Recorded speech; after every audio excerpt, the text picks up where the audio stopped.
Good evening and welcome to the show. I'm Sharri. Here's what's coming up on the program.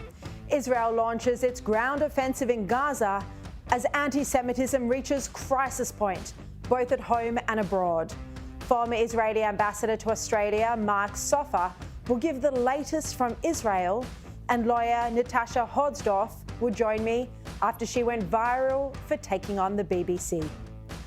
Meanwhile, a record number of migrants arrived in Australia in the first 7 months of this year during a cost of living crisis. Is this the right strategy? We'll speak with James Morrow.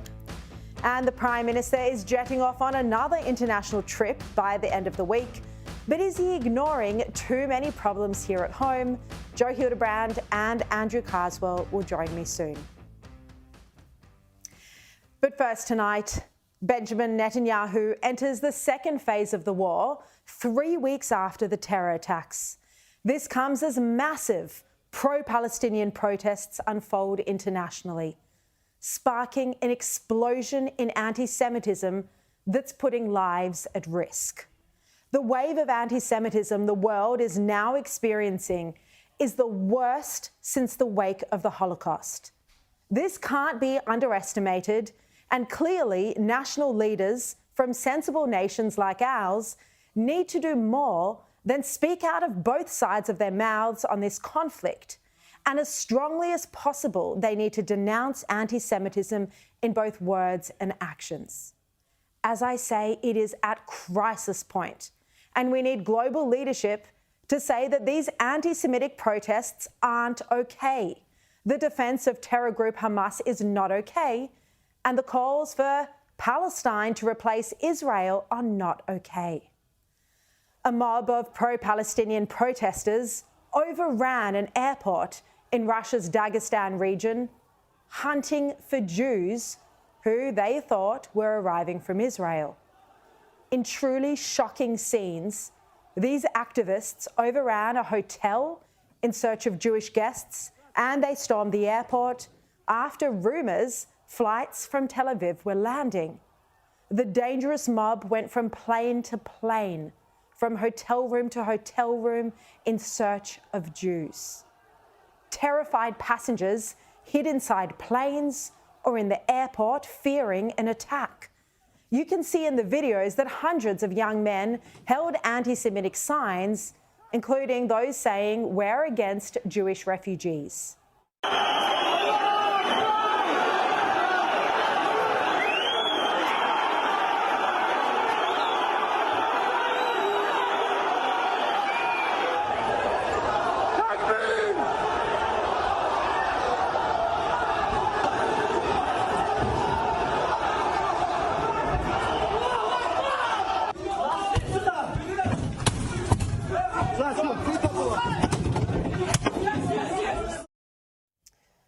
These are the truly terrifying scenes at Russia's Dagestan airport. 20 people were injured, 2 in a critical condition.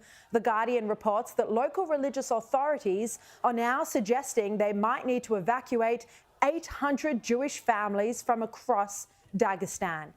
A Jewish community spokeswoman, Avadja Isakov, said, "Is it worth leaving? Because Russia is not our salvation. There were pogroms in Russia too. It is unclear where to run." Political figures in Dagestan had spoken out against Israel and in support of the Palestinians since the terror attacks on October 7. And a Hamas delegation arrived in Moscow for meetings with Russia's foreign ministry earlier in the week.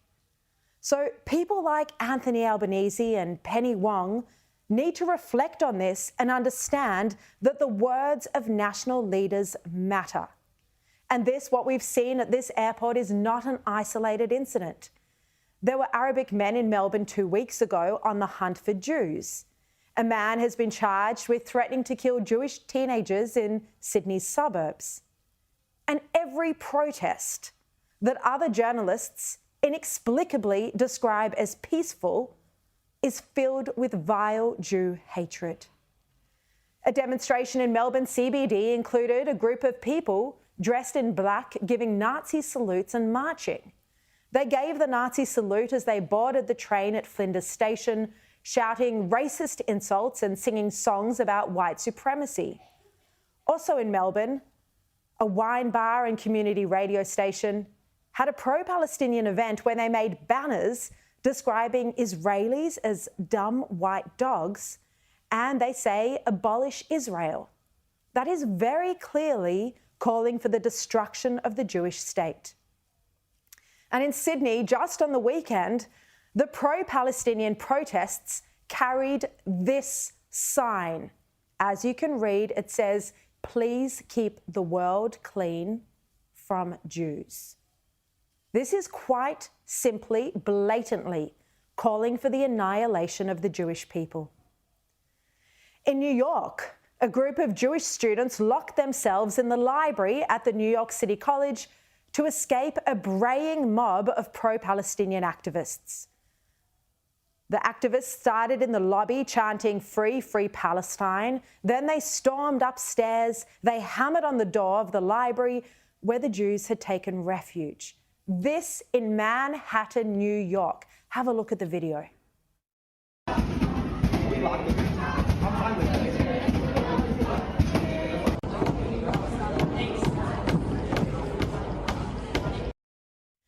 These pro-Palestinian protests globally are intimidating, they're threatening, and they're anti-Semitic. They mostly call for the annihilation of the Jewish state with that chant "From the river to the sea." There is nothing acceptable about these protests that began right after the October 7 terror attacks and started before Israel had even started killing off Hamas leaders one by one. Now, let's be very clear about this. There is, of course, a right to protest. There is a right to free speech. But there is no right to hate speech. In fact, it's against the law. These protests, clearly, every one of them, crosses the line into hate speech, and people need to start seeing them for what they are, an attack on the Jewish homeland. Not one of these protests condemns Hamas, the terror group that slaughtered men, women, children and babies, and that is now costing innocent Palestinian lives by stopping its own civilians from leaving Gaza. They prefer to see them killed. And we're now seeing anti-Semitism rife in every industry, the arts, tertiary education, the media. There's a very famous Indigenous artist who's been awarded significant prize money, who posted a picture of the Wallara mayor raising the Israeli flag. He said in this post, "How dare you enact such an insensitive gesture upon unceded First Nations land? You must hereon relinquish any acknowledgement, welcome to countries, as you are no longer worthy nor acceptably qualified to do so." And he then did the hashtag Free Palestine, hashtag vermin.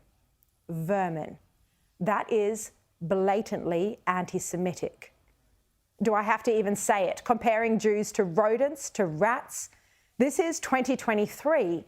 It was wrong and disgusting and dangerous in Nazi Germany in 1939, and it's astonishing in Australia in 2023.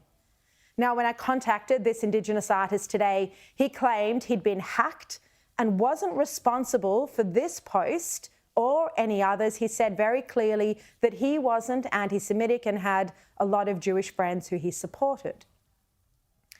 Now, maybe the word anti-Semitism gets thrown around a lot lately. Maybe people don't fully understand what it actually means. It means the pure hatred of Jewish people for no other reason than that they're Jewish.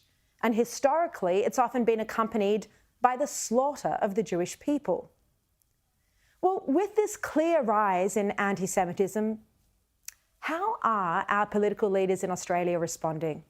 Well, we've not seen the type of leadership that our country needs from the Prime Minister, unequivocally saying that this anti-Semitism is unacceptable. What is he doing to protect the Jewish community to respond to this eruption in racist attacks? Well, it seems like he's doing nothing. Instead, we've seen Albanese allow his ministers to come out and say even more provocative and inflammatory remarks. The number of Palestinians that have been killed so far equates to the number of people who lost their lives 9/11. We don't see any public landmarks in Australia that are being lit up in red, black, white and green. And I would urge Israel to abide by international laws on the rules of engagement. They are there for a reason. And perhaps the most inflammatory of all was Tony Burke's interview with Patricia Karvelis on ABC Radio late last week, where he wouldn't definitely say that Israel wasn't engaging in genocide. Now, of course, these politicians can feel sorrow for Palestinians. We all do. But they have to choose their words carefully to ensure they're not fanning an irrational hatred of Jews at the same time. Now, the Australia, Israel and Jewish Affairs Council Executive Director Colin Rubenstein said that Tony Burke had very clearly crossed a line.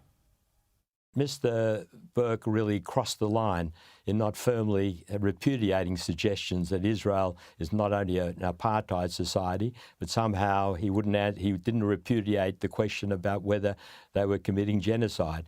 He should have said the genocidal movement in this situation, of course, is Hamas. And he did distinguish between Hamas and Palestinians, but what he should have been calling on is for Hamas to desist, to stop holding innocent Palestinians as hostages to their extreme agenda, which is not only to kill Jews, but to wipe out Israel, as anyone who follows this understands. And on the weekend, Australia abstained from a United Nations resolution calling for a humanitarian truce in Gaza, instead of voting against it with the United States and Israel. Opposition leader Peter Dutton couldn't have been stronger as he condemned the Albanese government over this move. The Prime Minister had an opportunity here in the United Nations to send a clear message about our values and where we stand, and he failed that test. And I think it was an incredibly weak display of leadership from the Prime Minister. He should have been standing with President Biden, and to see the Prime Minister parading around on the red carpet, but then squibbing it when it comes to the tough decisions, I don't think that's in our country's best interest. Remember when the entire media was concerned about Islamophobia in the wake of the Lindt Cafe siege? The hashtags went viral. Well, why doesn't the media care about anti-Semitism now? Chris Mitchell, the former editor-in-chief of The Australian, exposes the media's hypocrisy in his column today, writing why the media focus on false claims of collective punishment by Israel. He writes, Israel has been urging civilians for weeks to move to Gaza's south. Why would Gaza's political leaders be threatening people if they do want to move to safer areas? He writes it's the same reason Hamas has for 2 decades been launching its missiles at Israel from within schools, hospitals and mosques. Chris Mitchell says journalists need to reflect on how Hamas uses the suffering of Palestinians to win the public relations war in the West against Israel. Now, Israel and its right to exist and its right to defend its citizens when they come under terror attack, this exposes people more than any other issue. The feminists who pretend to stand up for the rights of women are utterly exposed for not caring about Jewish women who were raped and dragged through the streets. It exposes the journalists who give equivalence, he said, she said, when one side is a terror organisation. It exposes the politicians who pretended to be pro-Israel to win the federal election last year, but now their leadership is severely lacking. And it exposes media outlets that never attacked the United States for going after al-Qaeda, never attacked the coalition forces for going after ISIS, but attacks Israel for seeking to destroy Hamas. As former Foreign Minister Alexander Downer said on social media, there are 56 Muslim nations, 103 so-called Christian nations, and 1 Jewish state. If you think one is too many, yes, exactly, I don't need to spell it out. Well, Israel is now entering the second phase of its war, and Netanyahu is sending ground troops into Gaza, and he warns it's going to be a long and difficult war. In words that will go down in history, he says, this is Israel's second independence war. Our fight inside the Gaza Strip will be long and difficult, but we are prepared for that. This is our second war of independence. We will fight for the protection of our homeland, and we will fight on the ground, in the air and the sea, and we will eliminate the enemy above the ground and beneath the ground. We will fight and we will win. This will be the triumph of good over evil, light over darkness, life over death. In this war we stand together firmly, united more than ever, certain of our just way. This is the mission of our lives. This is the mission of my life. Now, unlike in many conflicts, this war isn't a simple one of two sides. Journalists and media outlets who try and pretend there are two equivalent sides are lacking moral clarity. As Henry Oger said last week on this program, allowing Hamas to continue to operate is as absurd as trying to negotiate a ceasefire with Hitler. And a ceasefire would essentially allow Hamas to get off scot-free. That's what it's intended to do, and that's what it would do. It's as absurd a proposal, fundamentally, as it would have been for the Allies to accept a ceasefire in the face of the Nazis and Japanese. There can be no ceasefire with Hamas, like he says, just like there could be no ceasefire with the Nazis. And I keep making the same point because it's so important. Those arguing for a ceasefire, like the Greens, must be supporters of terrorism. They want the terror to go unopposed. They want the terrorists to continue to operate. A ceasefire is impossible. There were no two sides when the Allies defeated the Nazis. There were no two sides when the US destroyed Al-Qaeda.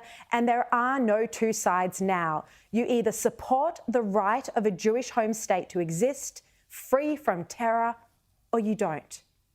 It's a point implicitly understood by Australia's 6 most recent Prime Ministers, who released a statement condemning Hamas and expressing support for Israel and the Jewish community in Australia, along with Palestinian families who've lost loved ones.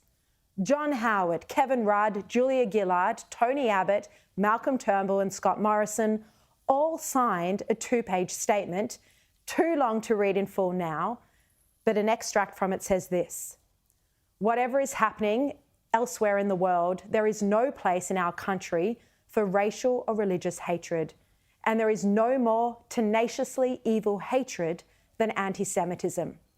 Our Australian Jewish community, directly affected by the terrible crimes of Hamas, not only has to endure the loss and suffering of their families in Israel, but now sees these events being used by some to spread ancient hatreds, which have inflicted so much suffering on the Jewish people for thousands of years. We believe we speak for the vast majority of Australians of all faiths and of none when we say we stand in solidarity with Jewish Australians at this time. Likewise, we stand too with the Australian Palestinian community whose families are dying and suffering in this terrible conflict."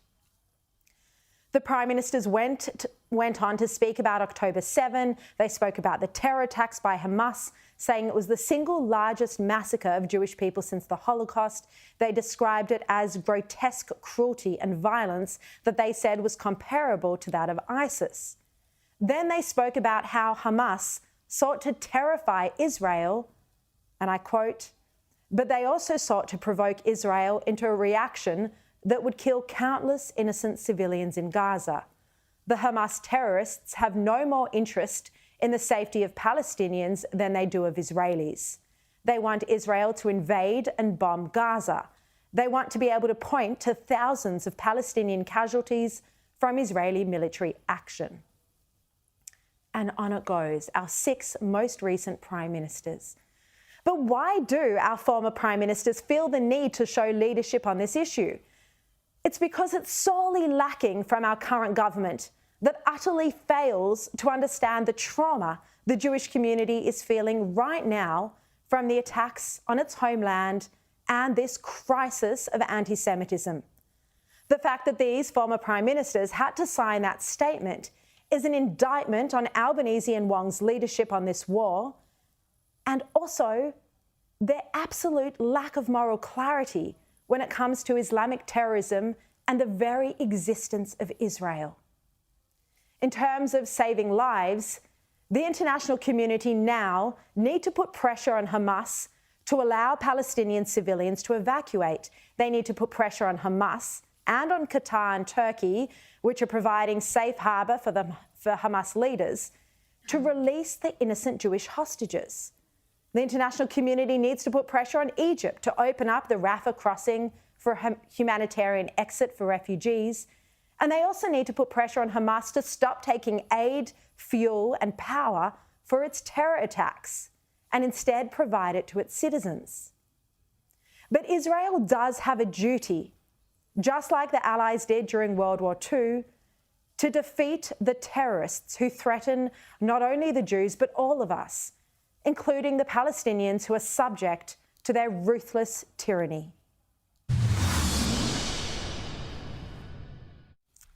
All right, let's bring in Sky News host now, James Morrow.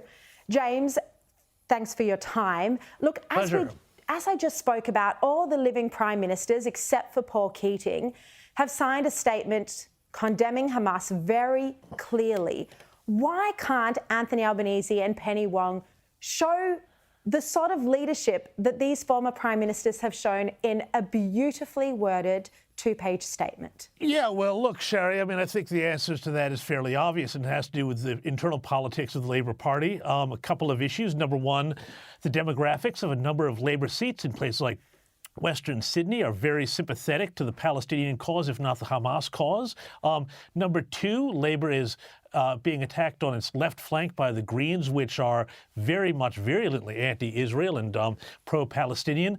But, you know, to take up the theme of your editorial here, Sharri, I get concerned even by that letter, which was very eloquent by the 6 former prime ministers, that I don't think we have fully enough moral clarity about the fact that Israel is in a war here with the Hamas leadership, and also potentially with Hezbollah, and certainly with, you know, potentially Iran, which backs both of those organizations. And war is an unpleasant thing. It's a brutal thing.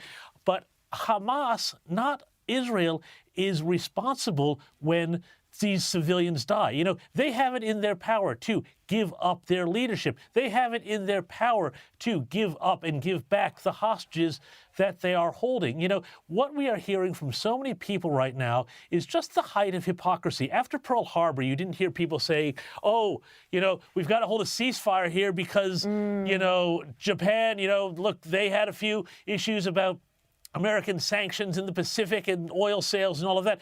I mean, this is Israel being treated and held to a standard which I don't think really any other nation is. And, you know, if you look at the way Palestinian refugees have been treated by countries like Syria, you know, where they've been murdered wholesale, you do not hear, you know, the same people running out with Palestinian flags protesting the Assad regime, just the opposite. So there's a real lack of moral clarity here. And I think people are just going to have to be very tough about the fact that Israel is going to have to do things that are going to be very unpleasant. But you know what? That is what war is about. And Hamas brought this on themselves and their people, not Israel. Exactly. James, Albanese will arrive in China on Saturday, a 3-day trip. This has been a long time in the making. Hong Kong human rights groups are now asking the Prime Minister to use this trip to advocate for the freedom of some of the detained pro-democracy activists. We still have another Australian in prison in China as well. What do you think? Do you think Albanese is going to be at all tough on this trip, or is this just about mending relations? I think it's more about mending relations, getting good optics out of it, and dialing down the temperature in the headlines. You know, he has, and I give him complete credit, and Penny Wong full credit for getting Cheng Lei released, and that's a great thing. But there's Yang Hangjun, who's still being held by the Chinese. There's Hong Kong democracy activists, you know, the human rights violations we know all about in China. But beyond that, you know, there's all of their military saber rattling and everything else. I just worry that with some of the public statements we see from this government, which is contrasting them to the Morrison government on China and how relations are, I feel like they're looking for good headlines, but not necessarily great strategic outcomes. Yeah. Now, James, you've written an exclusive for the Daily Telegraph where you reveal that we've had record numbers of migration this year, in the first 7 months of this year, 350,000 people arriving between January and August. What do you think? Is this the right approach for the economy during a cost of living crisis? Well, no, absolutely not. And we can see it in the numbers. You know, population growth is the only thing keeping overall GDP afloat. But you look at GDP per person, we're going backwards, which shows we've got a productivity crisis, that we've got an economy that's being propped up by migrants coming in, the demand. So then you've got the RBA saying, oh, look, you know, there's all this demand in the economy. Where's that coming from? It's not coming from us as individuals. It's coming from the growing population, which then puts greater pressure on interest rates, or puts pressure on the RBA to raise those interest rates. You know, I'm concerned that there's a lot of this that hasn't been fully examined, particularly the huge student migrant intake, which is huge, massive, and it's going to eat up most of the new houses that are built, new units and so on that are built over the next several years. And I don't think Jim Chalmers and Anthony Albanese and the others really have a good answer on this one. All right, James Murray, thank you so much for your time. We'll read you in the Daily Telegraph and see you on air for the US report on Friday. Thank you so much. Now, coming up, former Israeli ambassador to Australia, Mark Soffer, will join me to give the latest on-the-ground invasion in Gaza. That's after this. Welcome back. Well, Israel's much-anticipated ground offensive in Gaza is underway in the next step of the war. The Israeli Defense Force has released pictures of their soldiers entering the rubble of urban areas, a mission being severely hampered by the maze of underground tunnels. Here was a spokesperson from the IDF today. The ground activity in the Gaza area is continuing and intensifying. Land, air and sea forces acted today in Gaza and eliminated lots of terrorists. Among the dozens of terrorists who were killed in encounters and from the strikes from the air are commanders from the tactical echelon. The tactical echelon from Hamas are those who are commanding the forces on the ground and directing them. Former Israeli ambassador to Australia, Mark Soffer, joins me now. Welcome to the program again, Mark. Look, what does this ground offensive involve, and what does the Prime Minister Netanyahu mean when he says this is stage 2? Well, the ground entrance into Gaza is part and parcel of the entire effort to achieve the strategic aim, which is a strategic aim shared by everybody in Israel, left and right, whoever, to eliminate the Hamas as a military force and to stop it from ever becoming a political force again in Gaza on our borders. It's not possible to do that only from the air. Now, I should say that in 5 minutes we could have finished this war by blanket or carpet bombing, and nothing could be further from our minds, nothing at all, because it is really uppermost in everybody's thoughts to minimize uninvolved civilians' involvement in this and to minimize collateral damage. And that is why we have no choice really but to move in as a ground force. And we'll see what happens from now on. We are trying our utmost to minimize the damage on the one hand to uninvolved civilians, but on the other hand, to ensure that the Hamas is defeated once and for all and completely. Mark, the objective of IDF going in at the moment on the ground, is that solely to destroy Hamas, or is there also going to be an effort by some of the soldiers on the ground to try and retrieve the hostages who we'd imagine, based on, you know, the accounts by some of those who've been freed, we imagine that they are being held in that spider web of complicated tunnels underground? Yes, that spider web, which you call so correctly, of tunnels underground, is cost billions and billions of dollars for Hamas, money which was plowed in from foreign sources, and which, instead of going to hospitals, schools, medical centers, etc., has been used just to fuel a war machine, really, dedicated to death, destruction, slaughter and massacre. So yes, you're right. There are something in the region of 240 hostages inside of Gaza, being taken inside of Gaza, ranging from 6-7-month-old infants to 85, 90-year-old elderly men and women. And many of them were pulled out of their beds, dragged, thrown into cars, slung into cars, many injured. Uppermost uppermost in our minds, together with the defeat of Hamas as a military organization and as a political entity. Uppermost is the freedom of the release of hostages, which is not only a war crime in every tenet of international law, but the way they were brutally treated and brutally abducted is indeed a crime against humanity. And anybody who even thinks, and I've seen, unfortunately, support for this, anybody who even thinks that this is something which can be tolerated really is living in an uncivilized world, which we refuse to be part of. I know it makes me beyond furious when you hear people call Hamas freedom fighters. It's absolutely disgusting. And as a mother, to think of those 9-month-old babies separated from their mothers, being in the care of terrorists, who's looking after them? What are they feeding them?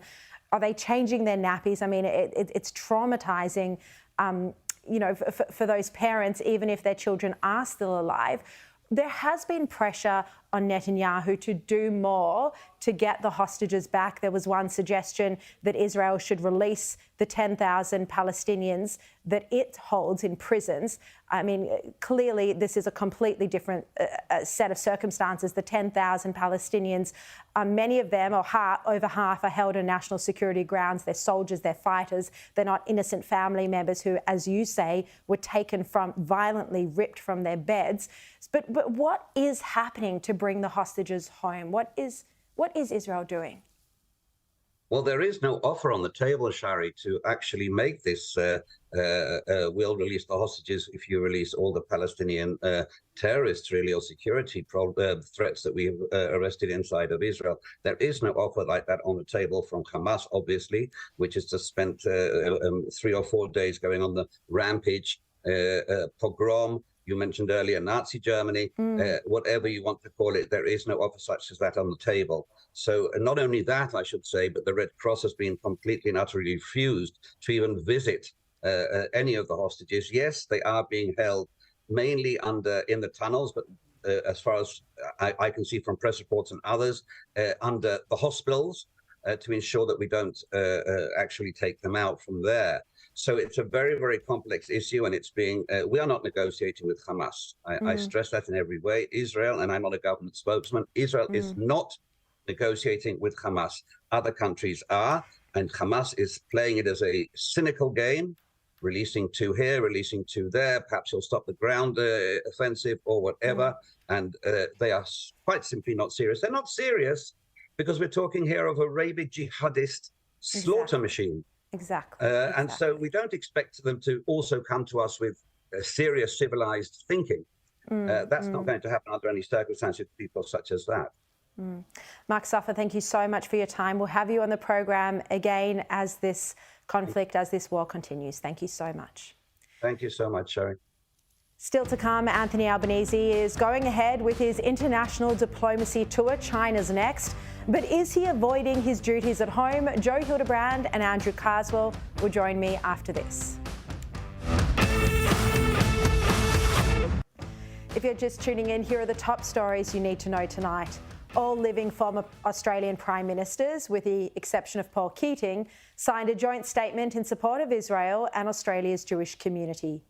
Hopes for a free trade deal with the EU have stalled again over the Europeans' refusal to negotiate naming rights. Qantas is defending itself against allegations it sold tickets on cancelled flights, while acknowledging it let down customers. Students at St Andrew's Cathedral in Sydney paid tribute to their slain sports coach Lily James as classes resume. And tributes are pouring in for Friends star Matthew Perry, who died in a hot tub in his LA home, aged 54. The Prime Minister returned from his state visit to the US, complete with a lavish dinner and numerous photo opportunities with the President. Next, he'll be travelling to China as the first Australian Prime Minister to visit in 7 years, despite Australian citizens remaining detained in the communist country under dubious charges. He'll then head to the Pacific Islands before again returning to the US for more diplomatic summits. So as he prepares to jet off yet again, we are left to deal with the possible rate rise from the Reserve Bank next week, a rental crisis that sees vacancy rates at their lowest levels, record numbers of migrants putting strain on healthcare and housing, and a housing cost burden at a 40-year high. So the question is it time the Prime Minister puts down the passport and starts doing something at home? Well, to discuss, let's bring in Sky News contributor Joe Hildebrand and Director of Headline Advisory Andrew Carswell. Welcome to you both. G'day, Sharri. Of course, this first trip overseas came right after The Voice. Joe, yep. So do you think Albanese is doing enough to tackle problems at home? And I didn't mention there the problem of anti-Semitism, but of course that is a major one that I personally don't think the Prime Minister's showing leadership on. Well, look, I think he has been unequivocal in saying that he is firmly against Hamas. He was pressed on this when he was in Washington, and they said, you know, it doesn't look like your government's taking sides here. He was being accused of being too pro-Israel, if you like. And he said, yes, I am taking a side. I'm taking a side against Hamas. And he was very, very strong on that. So I think he has been pretty clear. Others in the party, I'll grant you, have been far less so, and that is disappointing. Look, he has to do these things. I mean, again, we're talking about the Israel question. You know, Israel only exists because it's got America standing behind it, which gives you an indication of how important American solidarity or being allied to America is. Australia, of course, would not exist in its current form were it not for America. We would be a colony. Well, Israel does have its own ability to defend itself. It absolutely does, and it's fought incredibly well, as we know, in the Yom Kippur War and the Six-Day War, and of course the War of 1948, where it established itself. But again, it is in very large part that it has Israel standing. That it has America standing behind it, that it's got those two aircraft carriers there. That means that the entire Middle East doesn't just jump on top of it. So it is. So that is the first thing to say. So these relationships are extremely important. Australia is in not a similar situation with China, but we know that there's been Chinese aggression and belligerence. We also know that it's hashtag it's complicated because they are our largest trading partner, and if they cease to exist, our economy would collapse in its current state. So we need to have that balancing out where we have a good, strong economic relationship with China, but that it's backed up by a strong security relationship with the US, who is our most important ally by a country mile. And that means that we can then take a stronger line on China on their human rights abuses and other things. All right, let's bring in Andrew Carswell. Washington was Albanese's 17th overseas trip in about 18 months. Do you think he's avoiding being in Australia? No, I'm generally okay with his travel schedule. I think these as Joe said, they're important meetings, and particularly the Washington meeting where AUKUS is at a bit of a crossroads, and there's some awfully difficult questions that need to be posed and addressed. So I'm all for it. I'm all for him from going to China too. But when you're overseas as Prime Minister, you need to keep one eye on what you're achieving overseas and one eye back in Australia. There are some important issues here that need to be addressed, but the issue we've got is that it appears that it's a one-man band at the moment, and when Anthony Albanese goes overseas, no one steps up here. Like, where is Jim Chalmers this week? Where was he last week? Where is the Deputy Prime Minister? Who's talking about housing? Who's talking about migration? There is a void here of information because Anthony Albanese wants the attention and the spotlight on him. And even Anthony Albanese himself's not addressing those questions when he goes overseas. For instance, when he was in India, he was asked a question on domestic politics and refused to answer it and said, I'm only answering questions on these international issues. So there's a real problem there.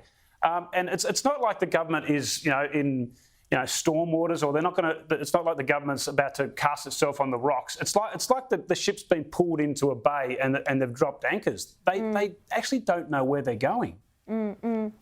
Joe, look, on something a bit lighter, the Victorian government has defended its decision to decriminalise public drunkenness ahead of Melbourne Cup Day. I actually didn't know public drunkenness was a criminal offence, that's right. But nonetheless, and they've announced sobering up centres, but they're saying those centres not ready. aren't That's going to be ready. I mean, isn't that just a waste of money? Sobering up centres are like the Commonwealth Games of public drunkenness. And again, if you're going to decriminalise public drunkenness, is Melbourne Cup Day really the best day to do it? You've got, wouldn't you want to just start small and work your way up instead of going great to the sort of legs akimbo upside down in the bushes brigade?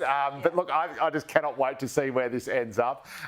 In New South Wales, they say that everything went downhill ever since they got rid of the old drunk tanks, where you just throw your local Irishman in there and wait for them to sober up and then they'd go home and everything would be fine again. I don't know how this is going to work. I think I'm pretty sure it's been a long, long time since someone was formally arrested and processed through the courts for public drunkenness anyway. I know, it seems so bizarre. Andrew Carswell, but also sobering up, Sent. I mean, maybe just make them watch Parliament on television for a couple of hours and they'd sober up pretty quickly. It just seems such a waste of money, especially when Victoria has massive budget problems, to spend money setting up sobering up centres. Send people home. It seems a little bit bizarre, but the funny thing out of all this story is that what do you do if people say no? You can't enforce them to go to this sobering up centre and make them lie down in a bed. You can't actually force that. So how is it going to work? But I do find this interesting being in Collingwood too. I think that says everything that needs to say about Collingwood. But do they get their own room? Or are they all drunk in a room together? And if they get their own room, then use the facilities for homelessness instead, because that is actually needed. Well, if they're all in the same room, all they've got to do is pick up. Oh, God. What a thought. Now, the government is spending, federal government this time, $3.5 million of taxpayer money to combat toxic masculinity in young men. This is in response to the growing popularity of figures like Andrew Tate. Joe, Andrew, what do you think? Is this money well spent? I think the problem with this sort of stuff is that people like what's on the internet because it's cool, and the government is not cool. And I say this as an employee of a great man who bought MySpace. This is, it's all very well for the government to say, look, we're going to put all this information out there and say, these guys aren't the right role models for you to follow. But you have to look at why they're attracting young men in the first place, why people are looking up to reprehensible, vile creatures like Andrew Tate, who is so far beyond, by the way, that sort of larrikin, getting out there, being a real man, driving sports cars. I mean, he has been accused of sex trafficking and other horrendous things. So I think you just have to make it cool to respect women and not crap on them. And how you do that, I don't know. They'll be a millionaire if you figure that out. Yeah. Andrew, very quickly, toxic masculinity, a big problem that needs to be dealt with? Yeah. I'm supportive of this policy and this move, as long as it doesn't become an attack on right-wing values as well. And the role models they put up are just the soft woke left role models. Violence against women is not owned by one political side or the other. It is pervasive across all sides. So it needs to be addressed from a holistic point of view. But young men, boys in particular, need proper role models. And currently the current offerings, and a lot of them turn to sport. And, how often has a sports star let us down in the past? All right. Andrew Carswell, Joe Hildebrand, thank you both Thanks, so Sharri. much. Thanks, mate. After the break, we will speak with a lawyer who went viral for arguing with journalists on air about what Israel's obligations really are under international law. Stay tuned. Welcome back. Well, joining me now is UK Lawyers for Israel Charitable Trust Legal Director Natasha Hausdorff. Natasha, thank you so much for joining me today. Look, you went viral recently for debating a BBC presenter who suggested that Israel was punishing the Palestinian civilians for the actions of Hamas. Is this a commonly held view that's expressed in the mainstream media that you're seeing when you're doing interviews in the UK? Well, good morning from London, Cherry. It's very good to be with you. Unfortunately, very quickly after the massacre that we saw on the 7th of October, that narrative that Israel was breaking international law or committing war crimes or punishing ordinary Palestinians took hold, along with blatant misrepresentations of international law. So yes, unfortunately, it is being propagated throughout the coverage of the crisis that we're witnessing. And it means it's so much more important that international lawyers and military experts stand up and explain the realities of the situation and of the law that applies. Well, let's talk about the law that applies. What are Israel's obligations in terms of supplying humanitarian aid under international law? Well, the context of this is critical. And of course, since 2007, Israel has provided a part of the electricity supply, water supply, and ordinary foodstuffs, humanitarian aid through the Kerem Shalom crossing from Israel into Gaza.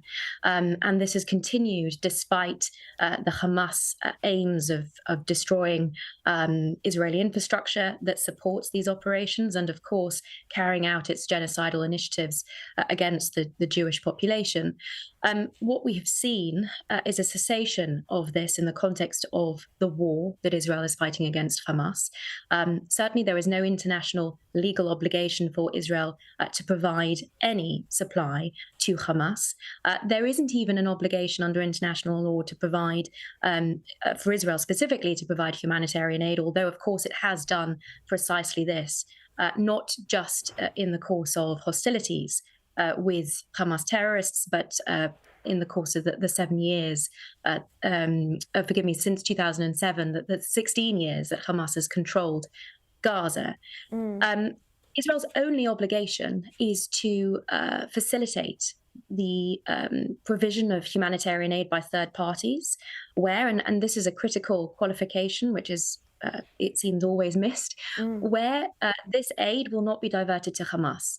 That's plain under the Geneva Conventions. And of course, anyone who has followed the last 16 years of Hamas's control of Gaza know that that is impossible to guarantee. Nevertheless, in excess of its international obligations, Israel is, of course, facilitating the transfer of humanitarian aid from the Americans, from the British population, and international aid organizations also. And that is something that is set to continue.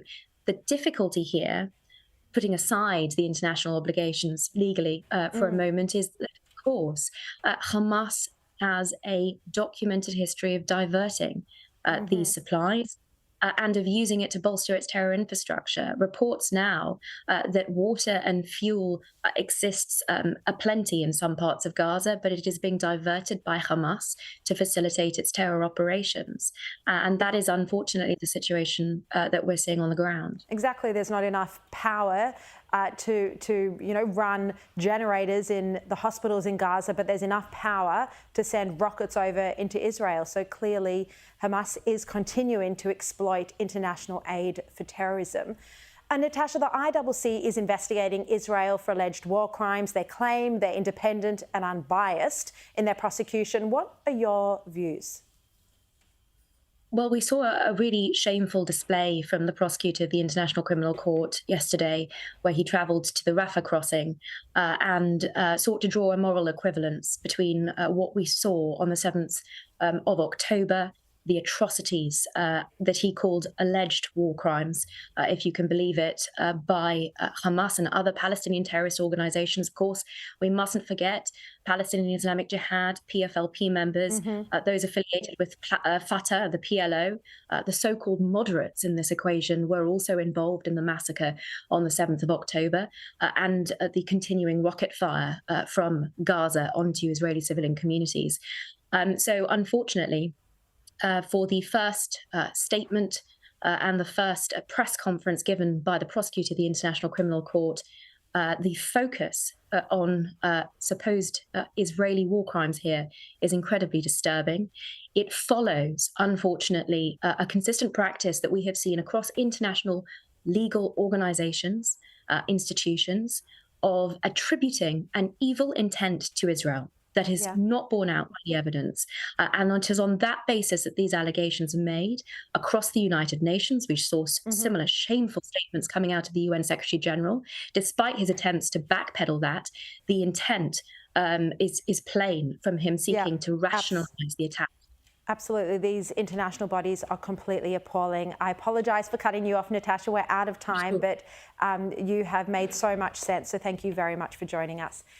And make sure you don't miss my show tomorrow at 5 p.m. I've got a big show. Thank you so much for watching. And here's Rita Panahi.